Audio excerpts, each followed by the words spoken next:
Okay. Continue. So ఇప్పుడు మనం west Godavari, east Godavari అంటే ఉభయ గోదావరి జిల్లాల పరిస్థితి ఎలా తెలుసుకున్నామండి. ఓవరాల్గా 34 నియోజకవర్గాలు ఈ option silent.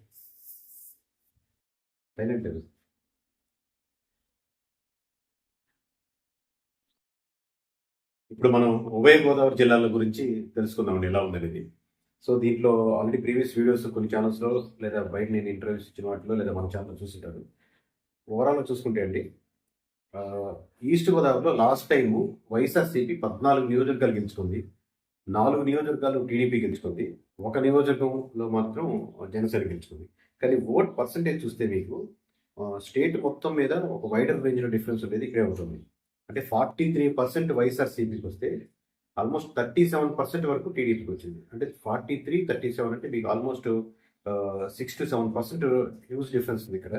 At the same time మీకు అబ్జర్వేషన్ మీరు చేయాల్సింది ఏంటంటే జనసేనకి ఇక్కడ 15% ఓట్ బ్యాంకింగ్ వచ్చింది లాస్ట్ టైం. అంటే చాలా మంది క్యాలిక్యులేట్ చేసినట్టు గుంపు కొద్దిగా ఈ 15% కూటమికి పడిపోద్దని కాదు. బట్ మెజారిటీ శాతం ఎక్కడైనా మొత్తం స్టేట్లో ఎక్కడైనా ఉందంటే 15% ఇక్కడ ఈస్ట్ గోదావరిలో మాత్రమే ఉంది.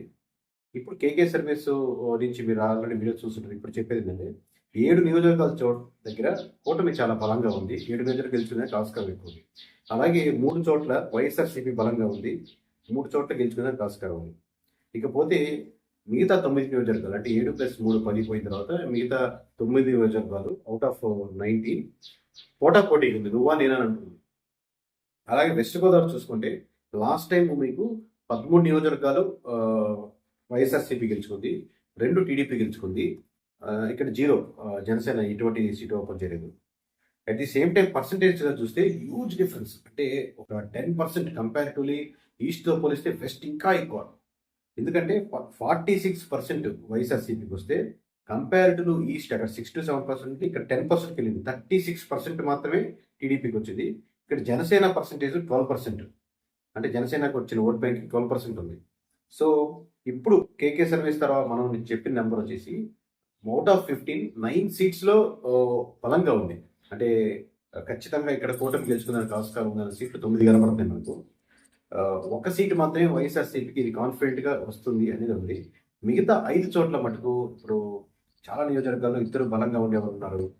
లేదా ఇద్దరికి కాంగ్రెస్ నుంచి వైఎస్ఆర్సీపీకి వచ్చిన ఓట్ బ్యాంకింగ్ కానీ, లేదా వైఎస్ఆర్సీపీ టర్న్ చేసుకున్న ఓట్ బ్యాంకింగ్ కానీ, లేదా అక్కడ కూటమి అభ్యర్థి వీక్ అవడం కానీ, లేదా అక్కడ వైఎస్ఆర్సీపీ అభ్యర్థి బలంగా ఉండడం కానీ, ఈ ఫ్యాక్టర్స్ అన్నిటికీ క్రోడీకరించి ఒక 5 చోట్ల మనకు బలంగా ఉన్నారు.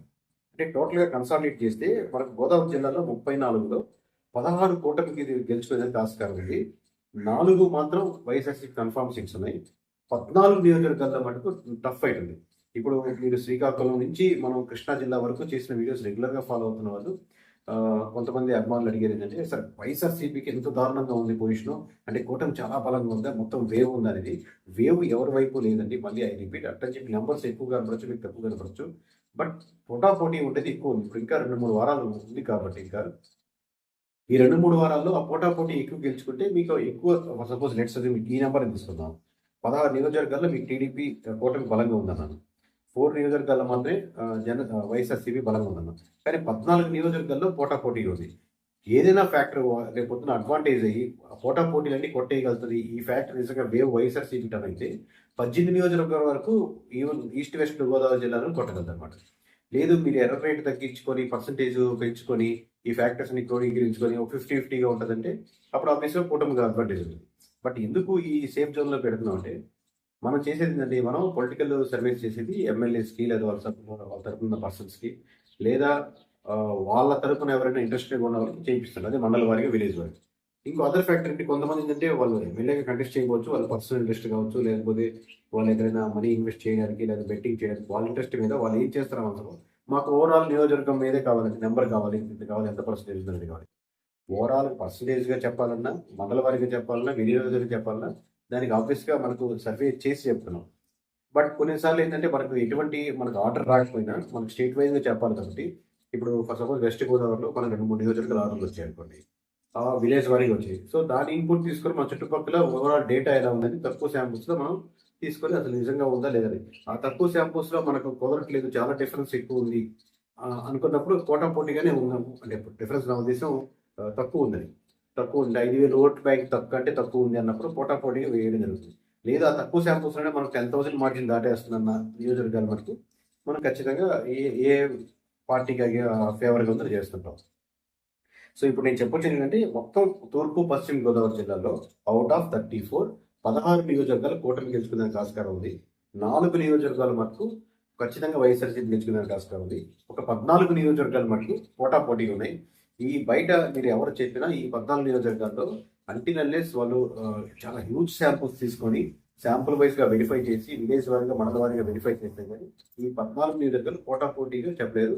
మేబీ ఒక్క నియోజకవర్గాన్ని వాళ్ళు కాన్సన్ట్రేట్ చేసి ఒక ఎక్కువ మంది వాళ్ళు గ్యాదర్ అయ్యి సర్వే చేసి చేస్తే ఇండివిజువల్గా కూడా చెప్పగలుగుతారు కానీ బట్ ఒక యాజ్ ఎ సర్వే కంపెనీ మనం ఒక ప్రాపర్ మెథడాలజీని లేకపోతే ఓట్ బ్యాంకింగ్ని క్యాస్ట్ ఈక్వేషన్స్ని విలేజ్ వారీగా మండల వారీగా క్రోడీకరించి చెప్పగలుగుతున్నాం కాబట్టి వేగ్గా ఈ నియోజకవర్గం వాళ్ళు గెలిచేస్తారు ఈ నియోజకవర్గం వాళ్ళు గెలిచేస్తారు ఇండివిజువల్గా చెప్పం.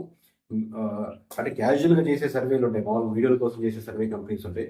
మనం వీడియోల కోసము రీచ్ కోసము చేసే సర్వే కంపెనీ కాదు.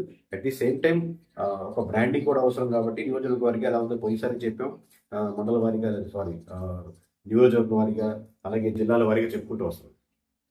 ఇప్పుడు ఏంటంటే ప్రస్తుతానికి జిల్లాల వారీగా చెప్పుకుంటూ వస్తున్నాం. మేబీ లాస్ట్ మూమెంట్లో మనకు ఎలక్షన్స్ ముందు ఒక 3 days ఆపేస్తే ఎటువంటి వీడియోలు చేయకుండా లాస్ట్ ఎలక్షన్స్ అయిపోయిన తర్వాత will give a press meet and will tell to everyone these are the reports and these are the candidates we're predicting win.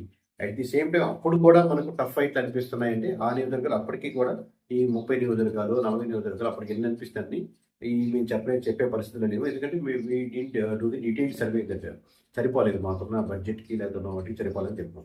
But మన బడ్జెట్ సహకరించినంత వరకు లేదా మనకు ఆర్డర్లు వచ్చినంత వరకు డీటెయిల్గా అయితే ఈ రోజుకి ఈస్ట్ గోదావరి వెస్ట్ గోదావరి పరిస్థితి అండి. సో లాస్ట్ టైం వైఎస్ఆర్సీపీ చెప్పినప్పుడు కూడా చాలా మంది తిట్టుకున్నారు, చాలా మంది సపోర్ట్ చేశారు. ఈసారి టీడీపీకి కొంచెం పెరుగుతుంది, కొంచెం కోటకు బాగుంది అని కనపడగానే వాళ్ళు అసలు పోటాపోటీగా ఎన్నున్న నియోజకవర్గాలు పట్టించుకోకుండా కొంతమంది 10% కమెంట్ చేస్తారు. సో కమెంట్ చేసే వాళ్ళు ఎప్పుడూ చేస్తారు, మనం ఏం చేసినా చేసుకుంటూ ఉంటాం. బట్ గోయింగ్ ఫార్వర్డ్ మేము జెన్యున్గా చేయాలని, ఎందుకంటే ఇలా లాంగ్ టర్మ్గా క్రెడిబిలిటీ అంటే కేకే సర్వీస్ నుంచి లేదా కేకే నుంచి ఒక మాట వస్తే బాగుంటుంది, చాలా పకడ్బందీగా చెప్తారు, చాలా ఆలోచించి చెప్తారు, అన్నీ చూసి వేరే వేసుకొని చెప్తారని బ్రాండింగ్ ఆల్రెడీ ఏర్పడింది. ఆ ఏర్పడిన దాన్ని మన నమ్మకాన్ని పోగొట్టుకోకుండా చేయడానికే ట్రై అవ్వాలి బెస్ట్. మేము కానీ మా టీం కానీ కష్టపడితేది 2-3 సార్లు వెరిఫై చేసేది, ఏదైనా నెంబర్ మిస్ అయినా ఏదైనా సర్వే మనం ఎమ్మెల్యే చేసినప్పుడు ఒక 2-3 విలేజ్ మిస్ అయినా ఒకసారి కేకే మళ్ళీ చూడంటే మళ్ళీ వెళ్ళి వెరిఫై చేసేది, ఇవన్నీ ఎందుకంటే ఆ బ్రాండింగ్కి ఇబ్బంది పడుతుందని. సో ఇదండి ఈస్ట్ గోదావరి వెస్ట్ గోదావరి పరిస్థితి. Thank you. బీకేకే.